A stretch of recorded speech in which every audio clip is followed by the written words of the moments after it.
So in the private groups that I have as part of WILD, where we have women who are constantly needing support, whether they are trauma mamas or they are betrayed partners, and we have several thousand women in our support groups. One of the most common questions that pops up, sometimes multiple times a day in our different groups, is this one. How can I get the best filtering software to make sure my partner isn't watching porn again? How do I find ways to check his phone or his computer or his tablet to see if he's accessing sexually explicit material again?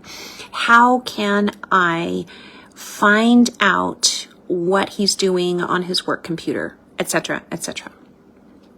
And I understand. I get it. I get that compulsive, driving desire to know if he's telling you the truth, if he's lying again, if he's cheating again, if he's watching porn again or still. I get it. I understand that. I understand why you want to know. The thing is, if his behavior is still leaving you in the dark, if he still has passwords on his phone and his devices, and you don't have open access to everything, if he's still living, Dr. Omar Minwalla calls it an intentionally manipulated reality, where he's intentionally manipulating your reality, then the only antidote to that intentionally manipulated reality is for him to voluntarily be choosing what Dr. Minwalla calls IAR. Intentionally accurate, authentic reality in super high doses. That means voluntarily letting you know everywhere he is and what he's doing. Voluntarily being transparent and kind and open.